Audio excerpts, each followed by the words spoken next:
Andres Segovia Show. Happy New Year to each and every one of you. I am Andres, the Honest Broker. Thank you so much for joining on this episode of the program. This is a public service announcement episode, so these tend to be on the shorter side and considerably more informative that I tend to do compared to the main show that debuts on Monday. But stay tuned for the Monday episode because I'll be doing the news roundup of the month of December and also wrapping up the biggest news articles of 2019. The reason I'm doing this PSA is because now that we're officially in the new year here in California, the Tenant Protection Act, also known as AB 1482, that was signed into law in October, is officially in effect. I've covered it before.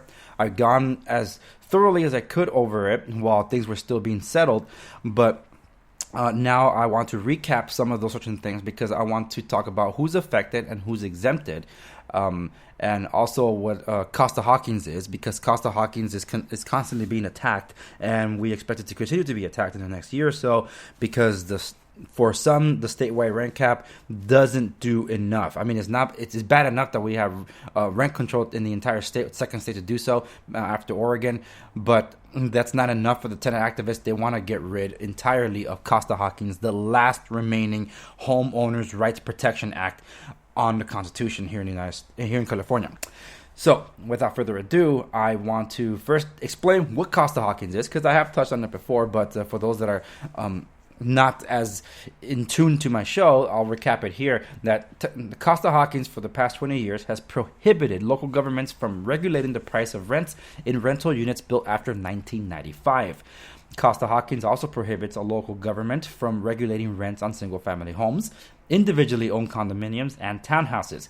Moreover, the act requires all rent control ordinances to allow a rental property owner to set the rent at market rate once an existing tenant moves out and a new tenant moves in, a policy known as vacancy decontrol. So let's talk about AB 1482, aka the Tenant Protection Act. Who is affected? The rent cap is applied to properties that are older than 15 years old. So that means anything that was constructed before the year 2005 are affected. The properties that are affected are also any properties where there are two or more units. The only time where the two unit, also called a duplex, is exempt is when the owner lives in one of the duplexes. Properties that are also affected are properties that are not regulated by local rent controls under the Is Hawkins Rental Housing Act. So who is exempt from the rent cap? Properties that are less than 15 years old. So if your property was built after 2005, then you're exempt. The properties that are regulated by more stringent rent control, so in other words, those that are existing and already have stricter rent control in areas like Los Angeles, San Francisco, Santa Monica, or Inglewood, Long Beach, Glendale, Burbank, those all have rent control now. Although in the case of Long Beach, the city council voted to repeal it thanks to the efforts of Better Housing for Long Beach, or Better Homes for Long Beach.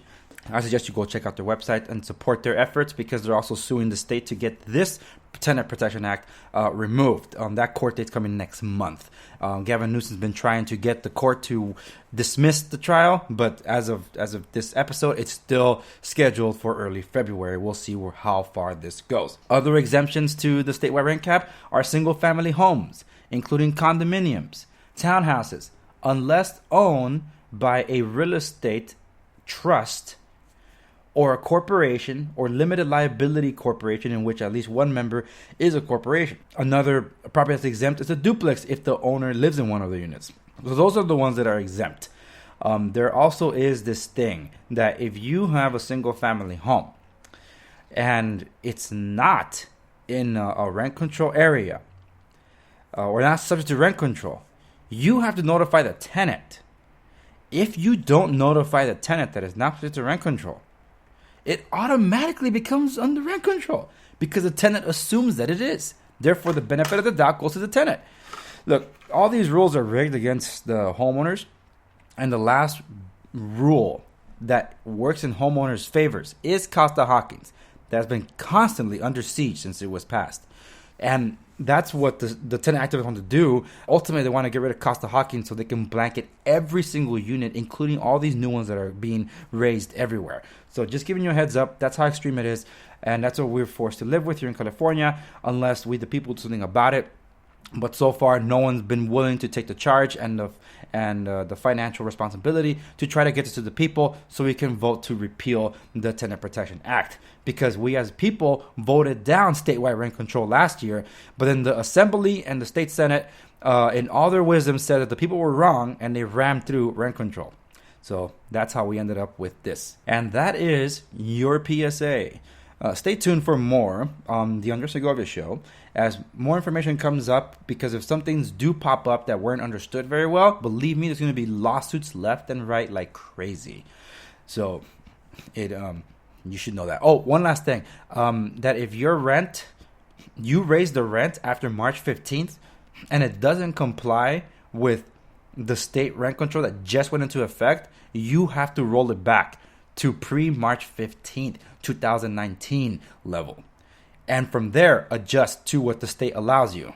So if you did, just letting you know, you have to roll it back. It's crazy, I know. By the way, one last thing. The tenant rights activists want to get rid of vacancy decontrol. So keep an ear to the ground, folks, because this fight is only the beginning. And I'm Andres. You can go to my website, www.theandresegovia.com, to find every other episode that I've done since last year.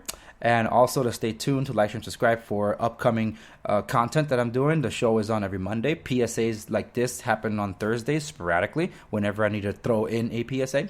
And for those that are interested in my book, because I did write a book, it's available on Amazon. You can find the link on the homepage of my website as well. But if you're interested in real estate resources, by all means, go to my real estate website, segoviares.com. You'll find anything and everything regarding real estate resources there and how to contact me for a free consultation on real estate, whether you're buying or selling or trading. And for those of you that want to communicate with me, to stay in touch and participate in the show, all my social media links are available at both websites. So by all means, please communicate with me, stay in touch, let me know that you're enjoying this content, because it encourages me to continue on doing this. Thank you so much for listening to this episode of the Andres Segovia Show. I'll see you in the next episode where I go over the December news roundup. Have yourself a very happy and prosperous new year.